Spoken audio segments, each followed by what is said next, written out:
हमने कभी किसी देश पे कब्जा नहीं किया, लेकिन हमारे देश के ऊपर कोई आंख उठा के देखे तो ये भी मंजूर नहीं है। नरेंद्र मोदी जी के नेतृत्व में ये बदलते दौर का भारत है, हम इस बात के लिए जाने जाता।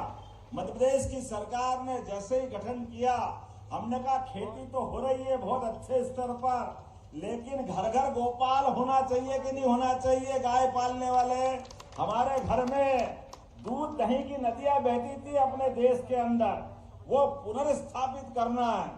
अभी पूरे देश के दूध उत्पादन में 9% की भूमिका मध्य प्रदेश की है।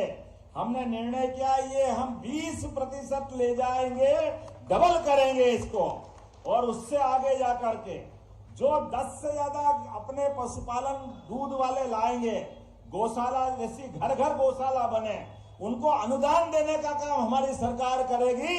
इस व्यवस्था से हम जोड़ने वाले हैं।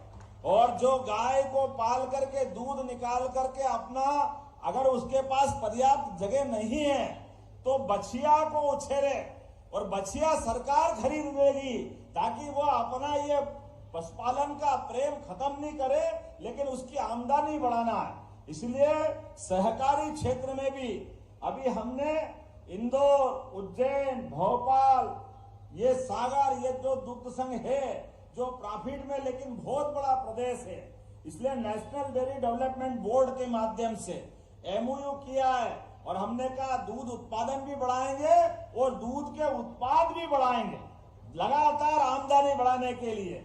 और दूध में भी जैसे हम अपने फसल में अपना बोनस देते हैं, फसल खरीदने में, जो धान में, गेहूं में, उसी प्रकार से दूध खरीदने भी बोनस हमारी सरकार चालू करने वाली है।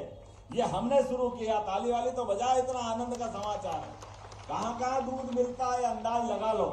और उससे आगे बढ़ करके जो नगर निगम में खिड़क होती थी, हमारा कांजी हाउस जिसको बोलते थे कि आवारा पशु बंद कर दो और उसके मालिक पे जुर्माना करके छोड़ दो, हमने ये महाराज ये निर्णय बदल दिया।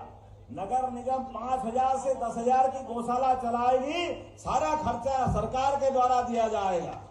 कोई भी घर में बूढ़ी गाय हो, आवारा हो, लावारिस हो, अपाहिज हो, आप नहीं पाल सकते, गौशाला में ला दो, सरकार पूरा खर्चा देने वाली है। और न केवल नगर निगम में, पूरे प्रदेश के अंदर जो गौशाला चला रहे हैं, पहले प्रति गाय माता 20 रुपया अनुदान था, उस 20 को हमने 40 रुपया प्रति गाय माता कर दिया है कि कोई भी गौशाला चलाए तो कोई कष्ट नहीं होगा।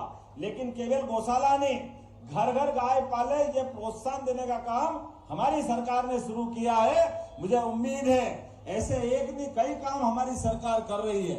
लेकिन आज तो विकास की शुरुआत हुई है, और सच्चे अर्थों में हमारे अपने इंदौर में इसकी अत्यंत आवश्यकता थी। कुछ कारण से विलंब हुआ, लेकिन मैं मान के चलता हूं कि हमने तो कहा कि नया एक सवेरा आया है। अब पूरा ब्रिज के हो सकता है 4 भुजा निकलती होगी उन ब्रिजों की, तो 2 भुजा अगर अधूरी है तो कोई बात नहीं, लेकिन जनता की परेशानी को सबसे पहले हल करना है। हमने कहा जितना हुआ उतना खोल दो, लेकिन जनता को सुविधा दो। ये हमारा अपने सरकार का निर्णय है, ये हमारी पार्टी का निर्णय है, हमने सबने निर्णय किया। इसलिए आज सबसे पहले अगर ब्रिज दिया है तो बंजारा समाज के हमारे संत सेवालाल जी महाराज के माध्यम से ये ब्रिज की सौगात दी है। मैं आप सबको बधाई देना चाहूंगा। आज ये सौगात मिली है, ये सौगात का सिलसिला और बढ़ता जाएगा। मेरी अपनी ओर से पुनः सभी बंधुओं को नमस्कार। जय जय श्री राम।